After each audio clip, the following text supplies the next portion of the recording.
Today, for you quarterbacks and quarterback coaches out there, and even you fans, we're talking about reads versus progressions and how you make it all make sense. It's coming up right now.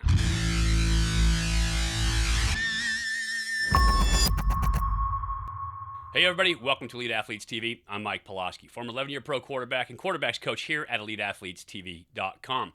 Today I want to talk about reads versus progressions, kind of how the game has evolved over the course of the years. As many of you know, I grew up reading coverage as a quarterback. Think it's incredibly important, but the way progressions have evolved, the different offenses that are out there, and the way that they're teaching progressions to quarterbacks now, at least the really good coaches, and I talked to a couple of great ones. Before we get started, if you haven't done it yet, if you're new to the channel, make sure you subscribe, ring that bell, get notified of all the new content we have coming out. Give me a thumbs up, hit that like button down below, and make sure that you leave me a comment. Love to hear from you. Ask any questions that you have.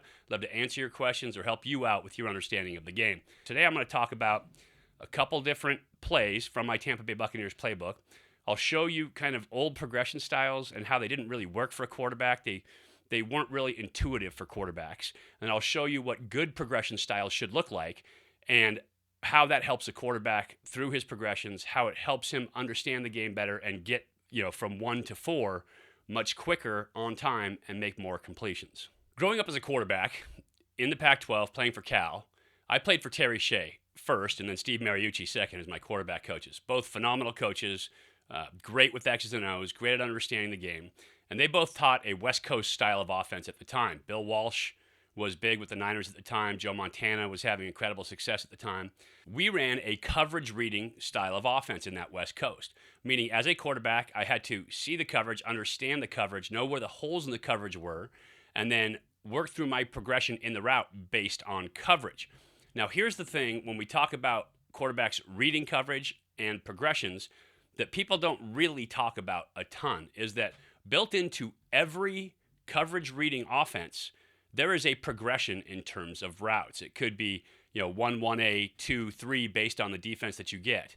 And so the way that evolved with guys running pure progressions is that they would just give a 1-2-3-4 no matter what coverage you got. This is the way that you go through your read. As a quarterback, that didn't make sense to me. It didn't have a lot of rules to it, didn't make a ton of sense. Well, recently, I had the opportunity to sit down with Troy Taylor, who's the head coach at Sac State. He was a quarterback ahead of me at Cal, and his quarterback coach, Bobby Fresquez, and talk to them about the way they work their progressions. Troy Taylor, as a coach, set records in California for high school football. Jake Browning as his quarterback, I think, threw 77 touchdowns one year.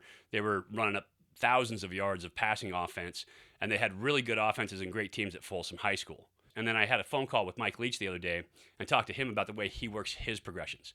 Obviously, Leacher in that air raid system has broken national records in terms of passing offense almost on an annual basis. They just keep throwing for more and more yards and more touchdowns, and has turned out statistically some of the best quarterbacks in the nation the last several years. And so it has evolved. And the understanding of it, the reason why it's evolved, is because good D coordinators are trying to make the look as muddy as possible for quarterbacks these days. Back in the day, teams would get in the old Okie fronts, sit in a cover 2, or play strong side run support and play cover 3, and they would just kind of run with it. Or they'd play man and bring blitz pressure. Well, the game has evolved, and it's gotten better, and it's gotten more complicated, and defenses are bringing different stunts, different blitzes, different pressures. As defensive coordinators got more complicated, what offensive coordinators had to do is simplify for the quarterbacks, try to put less on them. Because if you're back there trying to decipher everything, figure everything out, and where to go with the ball based on what coverage you see, you don't always understand the coverage. And so now as a quarterback and as a commentator, I'm a full believer in using both styles of offense. I think that quarterbacks should try to understand coverage. They need to understand coverage. But at the same time, I think there needs to be a fallback of I am going to use progressions if I don't have coverage. I'm going to start with this play, 62-63 bend in, halfback, get open. I'm going to start with this because this is a style of an old school read that isn't really intuitive and doesn't work in terms of smooth workflow for a quarterback. Very simply, 62-63 is a man slide protection. So if you're running 62 here in this case, you've got man side, you've got slide side working back. Back has double check, Mike to Sam. And the 62-63 is a swing route by that by the back in the backfield, fullback, halfback, whatever you want to call him, tailback.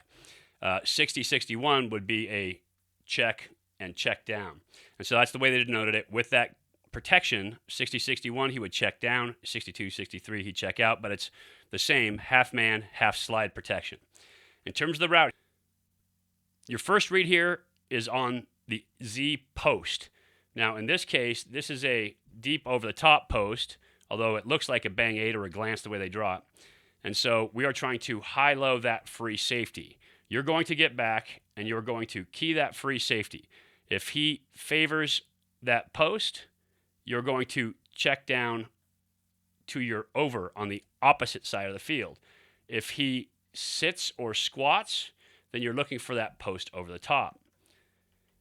Now, from that read, as a quarterback, looking to that post, your next read, you can see it goes Z post, X bend in. And so this could be a hook. This could be a dig, like a bend and sit. This could be a dig, or he could sit and slide any direction. So as a quarterback, if you're thinking post first, but it gets taken away, now you come back to the outside, you have to find that receiver. And you're scanning, you're in a bunch set, but you're scanning across the field. So a full field read to come back for number 2. At this point, you've got to reset your feet from right all the way over to left, because you're going to have to deliver this ball on that first hitch or second hitch if that's where you're going with it. So now, boom, as a quarterback, you've set your feet. You don't like it. I'm going to hitch slide just a little bit in the pocket, and I'm going to reset my feet here. So number 2 is here. If for some reason they have a great corner that has taken this away, cancels this out, now your third progression is your shallow cross. That makes sense. This is coming into your vision. So I'm going to my shallow cross third.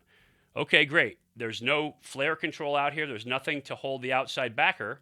So let's say that outside backer cancels this out. So now, didn't like this, check down with my eyes. Now, my next in the progression is the halfback get open. So I've got to go from down the middle, deep left, shallow left, and I've got to bring my feet all the way back to the middle on this. Now, this can happen really fast as a quarterback as you go through these progressions, but you always have to bring your feet with your eyes, because if you get there and it's open, you have to throw it. So now I have to bring my feet all the way back into the middle, and then if that's not there, I have to bring my feet all the way back open to throw the fullback swing. That kind of progression, to me, never made sense. As a quarterback, if I line up, I'm looking for that deep shot. Okay, I'm looking for the post. It's not there. Safety took it away. I'm going to check back underneath, kind of the dagger concept. I'm going to look to that deep cross, deep hook. Okay, that's not there. Drop my eyes down. That's fine. That's good for a third progression. If I want to start high and work low, that's just fine. But then to come back for my fourth, having to come way back into the middle on a over the middle route by your halfback on a get open. Now I'm 1, 2, 3, 4 back to the middle, moving my feet all over the place. And then my final progression being outside to the right. A good quarterback can process that pretty quickly. And using your eyes, you're going to move people. So the thought is, hopefully, you find somebody in your first 3 and it's a natural progression. But if you don't, then all of a sudden you've got to move your feet, slide in the pocket, get back around without vision to your backside. And so it's tough for a quarterback. It's not a natural progression. It doesn't feel natural. It feels very herky-jerky, like you're moving from one place to the other on a field. And so uncomfortable to throw the ball. Good progressions, and in talking to both Troy Taylor this week and Mike Leach, keep your quarterback's eyes on a natural flow. I'm going to show you one right now. So again, 62 or 63 flasher up top here. This is 62 because the back is checking to the right. Again, it's that half man slide protection, double check by the back, Mike to Sam, and then he's out. Now, in terms of the progression on the flasher, and this is the drive route inside, you have the basic bam over the top, and you have the shallow cross underneath. So that's the drive concept. But you have halfback on a wheel from the backfield. That's your alert. As a quarterback, you get man, you get something where The defense potentially caves in and follows. Nobody pays attention to that back out of the backfield. You take your shot on the alert. So eyes start left and high. That makes a ton of sense.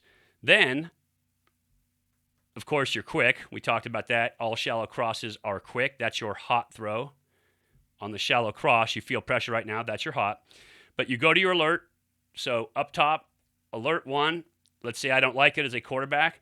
All right. Then I come back to my shallow cross.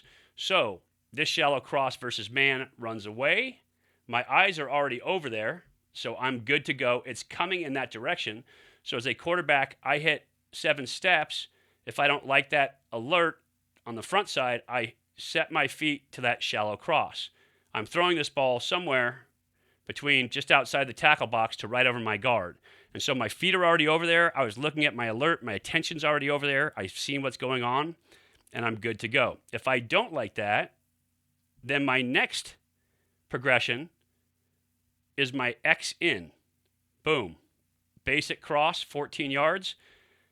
My feet, all I have to do is get my head back, my vision back inside, and reset my feet a little bit to the inside. So now I go from looking at my alert, looking at my shallow cross. Let me clean that up for you. I go from looking at my alert, looking at my shallow cross, looking at my basic. And so you see the natural flow for a quarterback to follow that. My third progression in this case is the Y stop. And he has the ability to stop and work outside away from pressure, away from linebackers, into a hole, but find an open spot for the quarterback. And so again, a natural progression for a quarterback. Alert, shallow cross, basic cross, Y stop. And so there it is, number 3 right there. As a quarterback, I'm just working my way back across the field. If I don't love that, now the fullback check wide. It's a natural progression with my feet, with my eyes, to get me to the right route at the right time, having allowed the defense to drop and to move on the field due to where my eyes are going, influence from the quarterback's vision, to get through my route progression into the right spots. That makes sense as a progression. Understanding coverage in that even makes more sense as a quarterback. Knowing what coverage they're in, where I have to work the progression, and then use my eyes to move people within that progression. Now I'm playing at a really high level. If you like what I did here today, make sure subscribe to the channel, ring the bell, get notified when you have new stuff coming out. Give me a thumbs up, smash that like button down below, and make sure you leave a comment. Your comments are always great, and I love doing this when I get feedback from you guys. I can make new videos based on what you want to see. Finally, don't forget, share this video out, help as many young athletes as we can. I appreciate you watching here today. A little bit of quarterback training on reads versus progressions, how quarterbacks should think, and how you should make it intuitive for a quarterback in the pocket. And whether you're a quarterback or a coach, hopefully you can use this on the field. I'll talk to you again soon.